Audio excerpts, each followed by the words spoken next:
Behind me, people come and go in a soon-to-be defunct store. Before long, what will remain is a brick-and-mortar reminder of what was once a booming establishment. And this isn't the only Kmart and Sears like this. 96 other stores are scheduled to close within the next year.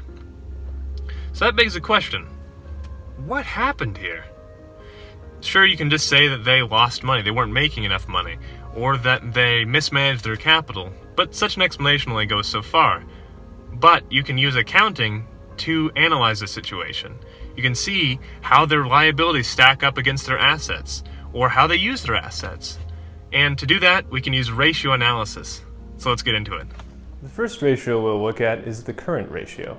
This gives you an idea of your total current assets and total current liabilities in relation to one another.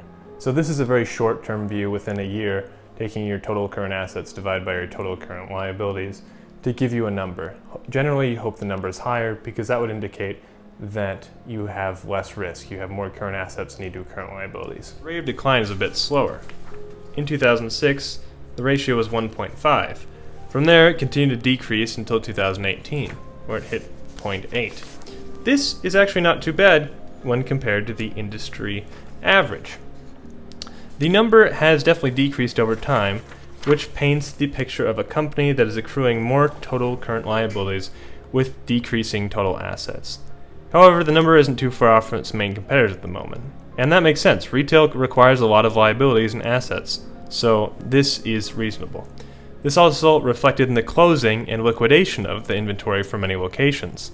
Selling off capital could show a reasonable ratio, even if Sears is losing money.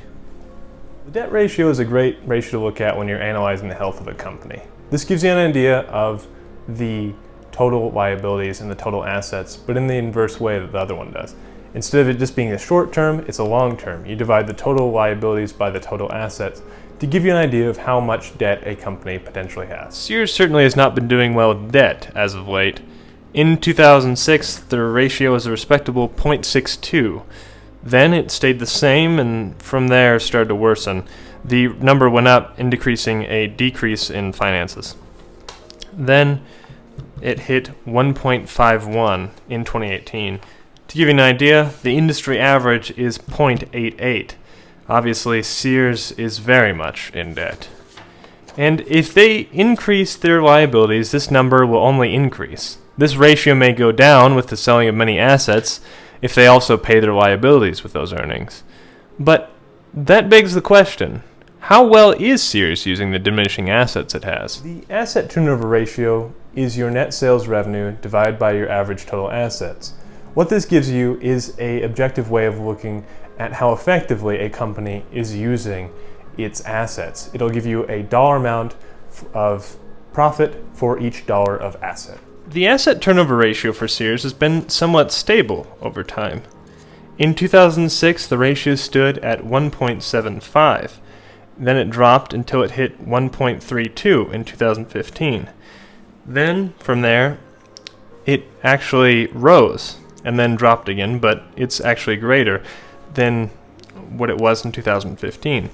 It stands at 1.61, which actually is not half bad when you consider that is greater than the industry average. However, there's more to this picture. The ratio is stable because the assets have been decreasing, while the sales and revenue have also been decreasing.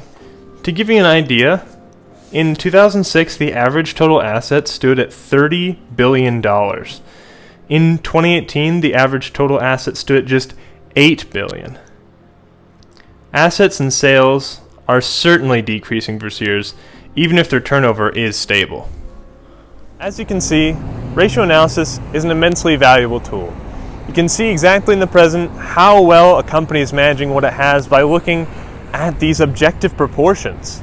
But more importantly, ratio analysis also acts as a barometer. You can look into the future by looking at these ratios and seeing how well they'll likely do based on past data. And with that being said, it's not looking like a good forecast for Sears. There's a storm here, and I don't see it leaving anytime soon.